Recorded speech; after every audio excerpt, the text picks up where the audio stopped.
going fishy fishy? Anybody home? Oh yeah. Oh, I see you.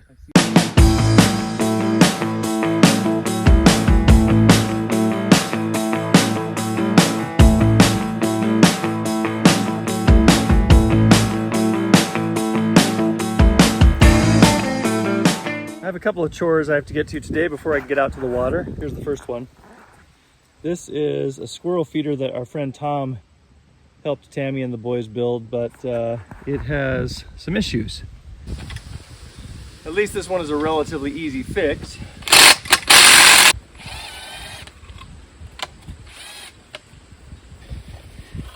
I am just simply going to put those nails back where they were, pre-drill a spot right next to them, and this is overkill, but I always carry 3-inch deck screws in my pouch.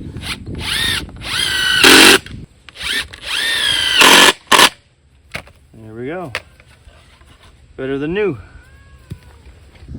This is the spot where I took off the squirrel feeder and I'm about to put it back, but first off, you can see all these guys that were living underneath there. These are earwigs.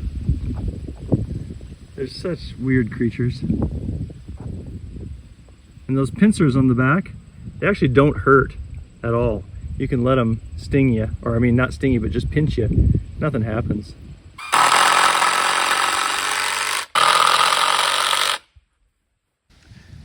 And the last thing I'm going to do is I'm going to remove this nail. It's there so that you can put a corn cob on that and then squirrels can come and nibble. But since the dinks jumped down onto this, I don't want them to accidentally impale themselves. Easy peasy, snotty sneezy. I have one more chore today before I can get to the water. It's going to be taking place out here at the butterfly garden. Here, now we can get a better look at it. This is the butterfly house that Sam and Henry and I built for Mother's Day many moons ago when they were young and actually sometimes listened to me. But we had a windstorm that came and smacked this guy down. So we're gonna see if we can straighten it back up again. Did you come to help, buddy? Where's your brother? When Tammy was out here before, she saw a mouse go up into this thing, so there may be a mouse living in here. We'll see.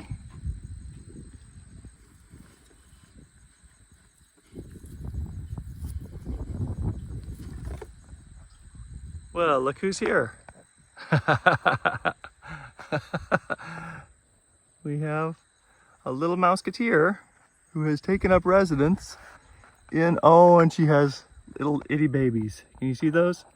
Oh boy. The thing is, we don't really like mice out here at the castle, but then again, the paternal instinct gets a hold too, and now I hate to disturb this mouse. So, we'll just put that back and maybe we'll fix this in several weeks. We did our best. I think we earned our chance to go to the water. Wait a minute. Dude. You think there's tasty treats inside there? Dude. Let's leave them be. Come here, buddy. You come with me. You know, over the years, I don't think we've ever seen a butterfly actually in the butterfly house, but oh well, so I guess I'm glad to see that somebody is using that nice little condo. It's a mouse house now. Anyway, we did our chores as best we could. Now I think we have earned the right to go to the water. We're just gonna go to a little pond. I say we, my son Henry is back from college for a couple days, so maybe we can entice him to go with us. And I'm not gonna actually do any pole fishing. I think I'm just gonna take the cats out in a kayak of mine that I got a long time ago, back in 1999. And maybe throw the cast net a few times to see what's in that pond. You say something? Did you say something, buddy? I'm lucky today I have a chauffeur. Woo! My man, Henry. Do you still remember how to spell the word chauffeur? It starts, I'm gonna say C-H-A-U-F-F-E-U-R. My man! That's right. Baby. Say hello to the greatest kayak ever in the world. This is the first kayak that I ever owned. I believe I bought it in 1999. What's it called? It's called a Mallard. And I was using this kayak and fishing from it way before fishing from a kayak was cool. The name of this kayak? The Green Weenie. I actually right now have, I forget, 4 or 5 kayaks, and I've decided I have too many and I just haven't used this one for so long. I'm gonna give 2 of them away. I'm gonna give away the Green Weenie and also my son Sam's lime green one to a friend of mine who has an 11-year-old son, and then the 2 of them can go out kayaking together. But the Green Weenie is very dirty and in need of attention, but I just want to put it out in the pond today. There's Henry. Put it in the pond today and just make sure it still floats and that it's in good shape. We'll have these boys accompany us. You ready to go, guys? I don't know if you'll be able to see those little fishies or not. I think so. There are little minnows swimming in the side of the pond there, low on the food chain.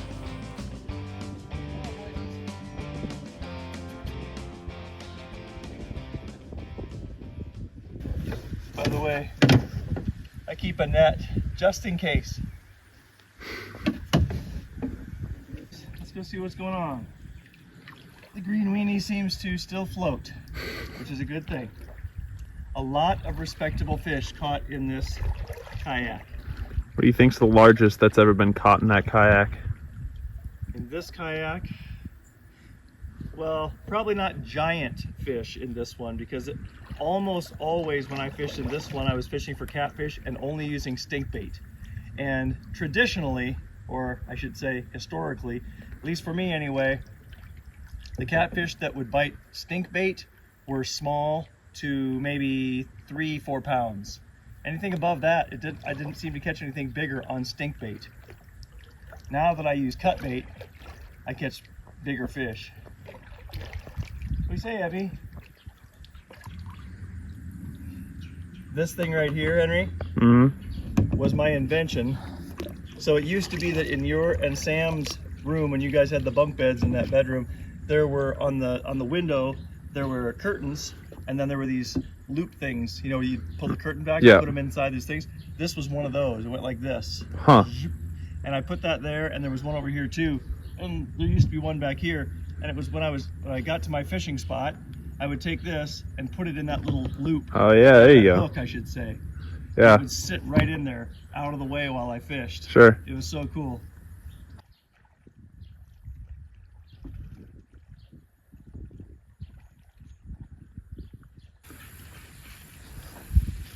Kayak kitties need treats. Of course. Want treats?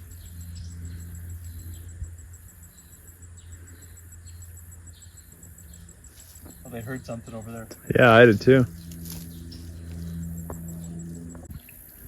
Well, I'm gonna bring these guys in. We're gonna call it quits in the kayak, and then I'm gonna throw the cast net once or twice just to see what's in this pond.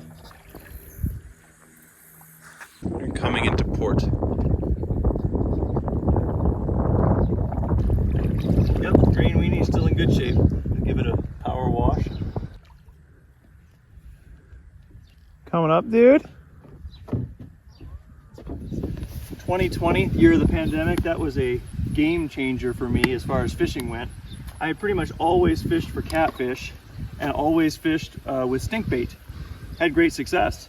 But in 2020, when we were all home doing nothing, I started watching tons and tons and tons of YouTube videos just like this one and learning the way other people did things. And wow, just completely changed the way that I fish. One of the biggest ones was this right here, the cast net. I started watching people fishing with cut bait and live bait, and so I started trying that and was catching bigger and bigger fish and more plentiful. And so then I wanted to learn how to find the bait more easily, effectively, and this is such an efficient way. The cast net is so great. I usually go about right there, about 1/3 down, Pick up one weight, pick up one more, and then throw.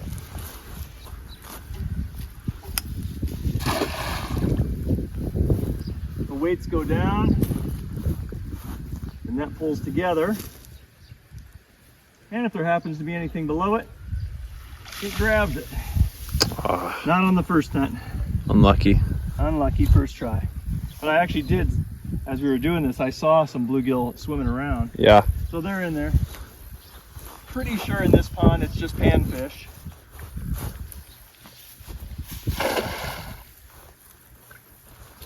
Lucky number 2, maybe. Anybody home? I see some. Oh, I shimmering. see some in there. Yeah, it looks Or like one. One. I am not an expert on all the different breeds. I'm pretty sure that's a green sunfish, but I may be wrong about that. But they're just so gorgeous. Woo! As I say about all fish. But you notice right away those spikes, zoom, zoom, zoom, they go up like this because he's in self-preservation mode. So these things are not, they're not stingers like catfish have. They're not gonna, they're there to be spiky to prevent you from eating them or whatever. But look at that beautiful fish. Woo! We keeping them or just throwing them back? Nope, just throwing them back. I'm not getting any bait. From this pond, I actually hardly ever take fish. My friends who own this pond prefer the fish to stay in it. But all those different little shiny patterns, dark, yellow, silver, they mimic the water perfectly. Especially in here, there's lots of algae, and that water makes this perfect camouflage. Just gorgeous. All right, go home, buddy.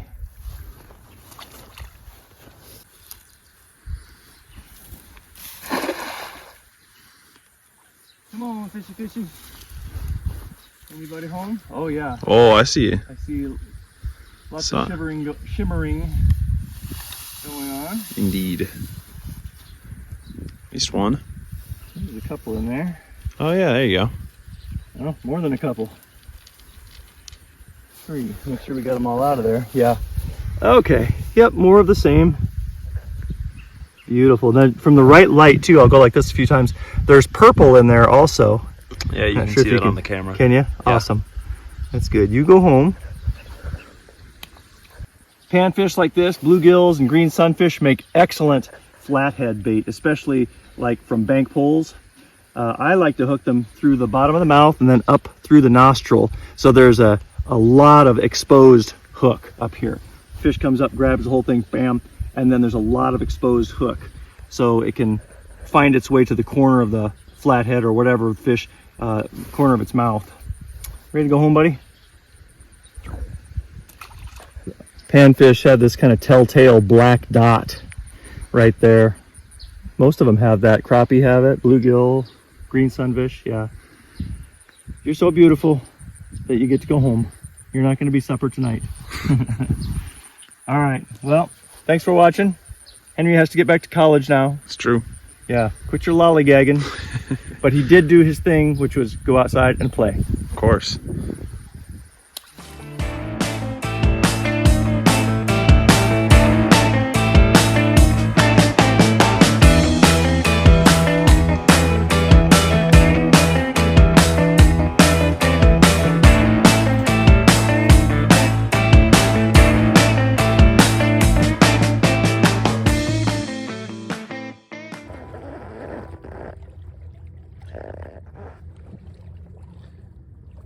Please subscribe to Fish Geek, please.